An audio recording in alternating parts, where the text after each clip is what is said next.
Imagine going from being the best footballer in the world to a prison cell in a different country. These are the 10 footballers who lost everything. And first up, Brazil's Samba King lost his crown and bagged time behind bars. In the mid-2000s, Ronaldinho was the king of football. He had everything. I'm talking goals, assists, crazy skills, and even became the first person to smash the 1 million view mark on YouTube. In 2005, Ronaldinho's career peaked. He won the Ballon d'Or and was officially the best player in the world. But after that, things went downhill. Ronaldinho loved to drink and party. He just couldn't get enough of it, and despite his talent, pretty soon the Barca board had seen enough, so they refused to offer him a new contract, and he joined AC Milan on a free transfer.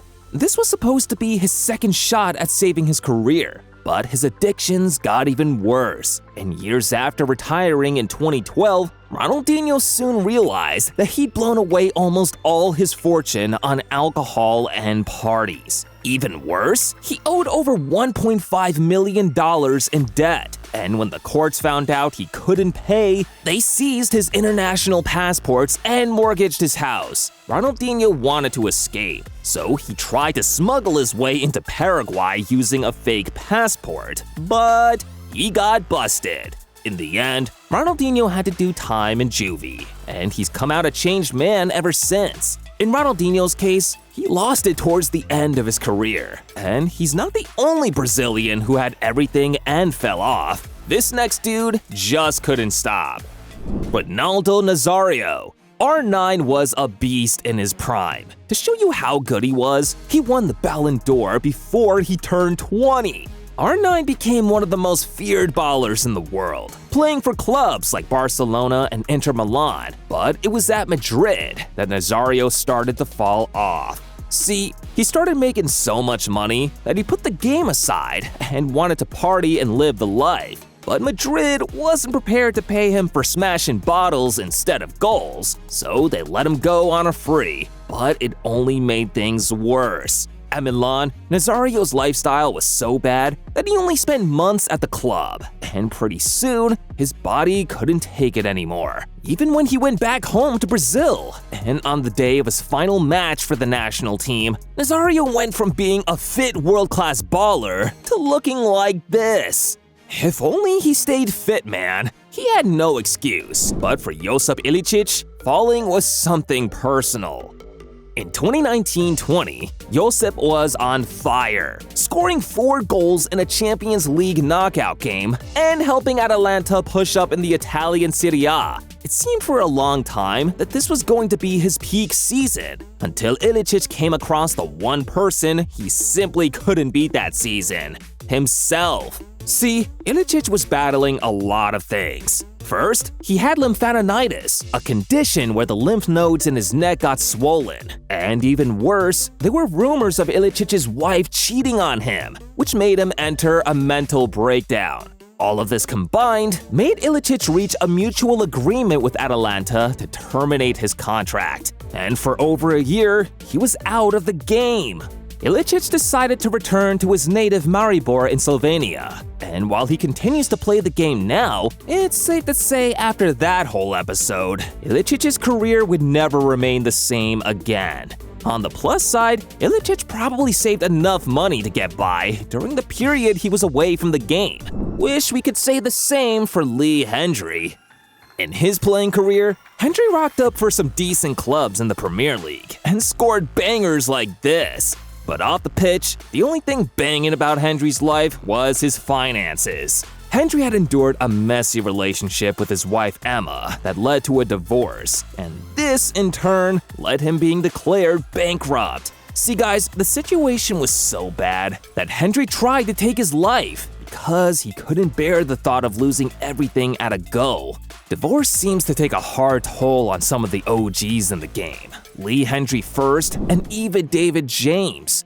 Back in the day, David James was an OG in goal. Heck, the dude was so crazy, I even thought he had more haircuts than he had actual saves. James played for some of the big clubs in the Premier League: Liverpool, Manchester City, and even Portsmouth. But in 2014, England's starting goalie at the 2006 World Cup was declared bankrupt after going through a messy divorce with his ex-wife Tanya, which made him lose $3 million. In James's case, things were so bad that to survive, he had to auction some of his jerseys and match-worn stuff so he could get by. That's low, but I don't think it can get lower than this next dude, who owes an entire country: Diego Armando Maradona. Now, he needs no introduction. In his playing career, Maradona was a god. The dude's legit being worshipped as a religion in some parts of Argentina. Kinda seems like the fan love wasn't as heavy in Italy as it was back home. Because football legend or not, the guys at the tax office didn't care. They just wanted him to pay taxes. But Maradona wasn't too keen on doing that, because he rocked up a crazy tax bill worth over $53 million. Think this is crazy? Here comes the shocking part. Maradona claimed he didn't know he owed that much in taxes, and even blamed the government officials for not informing him early. So in a bid to pay it off, and in return, the government hit back with an on-site policy on Maradona. Because the next time he was seen in Italy, they confiscated 2 Rolls watches worth $15K and 3 diamond earrings worth $6K to get their money back. Maradona at that point knew if he didn't want to lose everything he had, it was best he avoided planes to Italy for a long while. And he did. In Maradona's case, he could hide back home in Argentina, but this next dude became so broke, he couldn't afford the plane ticket back home.